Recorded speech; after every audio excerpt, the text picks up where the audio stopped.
ঘোষিত ছাত্রলীগ, আওয়ামী লীগ তাদের বিরুদ্ধে আপনারা কি ব্যবস্থা নিয়েছেন? আপনারা অনেক তো বড় বড় সুশীল কথা বলেন, আজকে আপনারা তাদের বিরুদ্ধে ব্যবস্থা না নেওয়ার কারণে এই ষড়যন্ত্র এবং চক্রান্ত করার চেষ্টা করে আমরা আজকের মতো প্রচারণা শুরু করেছি।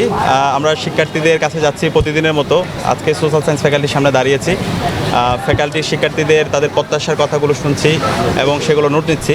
আমরা শিক্ষার্থীদের স্বতঃস্ফূর্ত রেসপন্স দেখতে পাচ্ছি এবং আমরা আশা করছি আমাদের যে জোট, ঐক্যবদ্ধ শিক্ষার্থী জোট, সেই জোটের ওপর শিক্ষার্থীরা আস্থা রাখছে।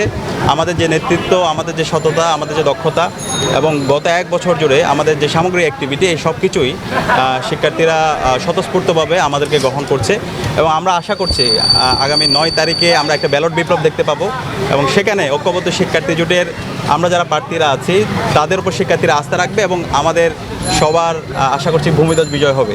আর এর বাইরে আমরা দেখতে পাচ্ছি আমাদের এই যে রেসপন্স, শিক্ষার্থীদের আমাদের প্রতি তাদের প্রত্যাশা, আমাদের যে আকাঙ্ক্ষা, সেগুলো দেখে অনেকে ঈর্ষান্বিত হচ্ছে। তো ঈর্ষান্বিত হয়ে তারা আমাদেরকে মোকাবেলা করতে না পেরে তারা বিভিন্নভাবে আমাদেরকে অনলাইনে বিভিন্ন ফেক অ্যাকাউন্ট থেকে, বিভিন্ন বট আইডি থেকে ক্রমাগত অ্যাটাক করছে। আমাদের সোশ্যাল মিডিয়া যে আইডিগুলো আছে সেখানে ক্রমাগতভাবে বিষেধগার করছে। আমাদের যারা নারী প্রার্থী আছে তাদেরকে বিভিন্নভাবে সাইবার বুলিং করছে। তো আমরা ইতিমধ্যে বিশ্ববিদ্যালয় প্রশাসনকে অভিযোগ দিয়েছি, লিখিত অভিযোগ দিয়েছি। এখন পর্যন্ত যে অভিযোগগুলো দিয়েছি কোনোটার কার্যকর ব্যবস্থা গ্রহণ করা হয় নাই। তো এই সব মিলে আমরা শঙ্কিত। বিশ্ববিদ্যালয় প্রশাসন যদি কোনো ধরনের ব্যবস্থা নিতে না পারে, নির্বাচন কমিশন যদি ব্যবস্থা না নেয়, তাহলে সামনে যে নির্বাচন, সেই নির্বাচনে কতটুকু সুস্থতার সাথে নির্বাচন পরিচালনা করতে পারবে সেটা নিয়ে আমরা আশঙ্কা অনুভব করছি।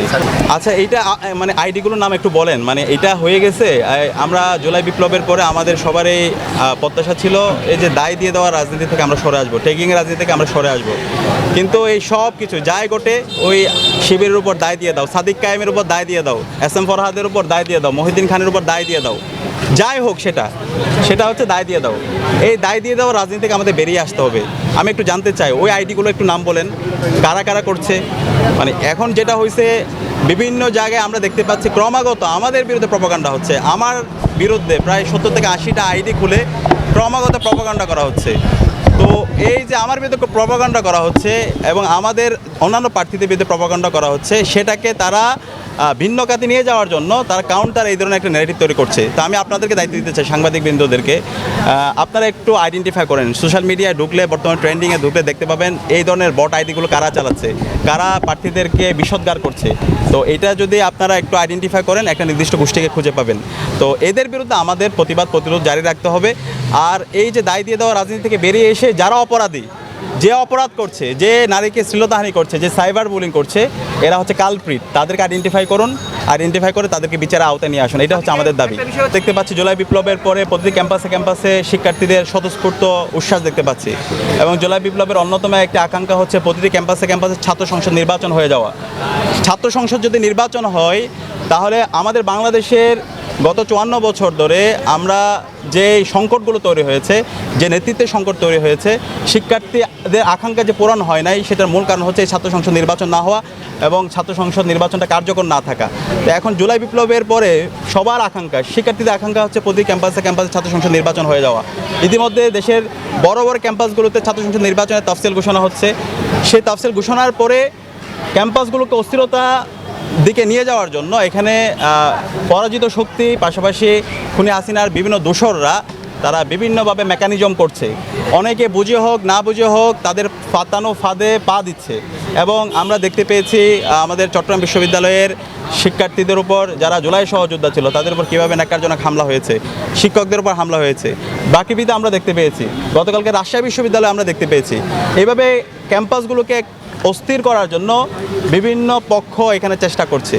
তো সে জায়গা থেকে আমরা অনুরোধ করব, জুলাইয়ে আমরা যারা সহযোদ্ধা ছিলাম, ফেসিবাদ বিরোধী আমরা যারা লড়াই করেছি, আমাদেরকে এই জায়গায় কনসেনসাসে আসতে হবে। ক্যাম্পাসে স্থিতি অবস্থা, ক্যাম্পাসে একটা গণতান্ত্রিক পরিবেশ এনশিওর করার জন্য আমাদেরকে এই সমস্ত যারা বাংলাদেশে সংকট তৈরি করেছিল, বাংলাদেশে যারা শিক্ষার্থীদের উপর নির্যাতন নিপীড়নকে বৈধতা দিয়েছিল এবং পতিত ফ্যাসিস্টদের বিরুদ্ধে তাদের শাস্তি ব্যবস্থা করার ব্যাপারে আমাদেরকে ঐক্যবদ্ধভাবে আমাদেরকে একটা কনসেনসাসে আসতে হবে।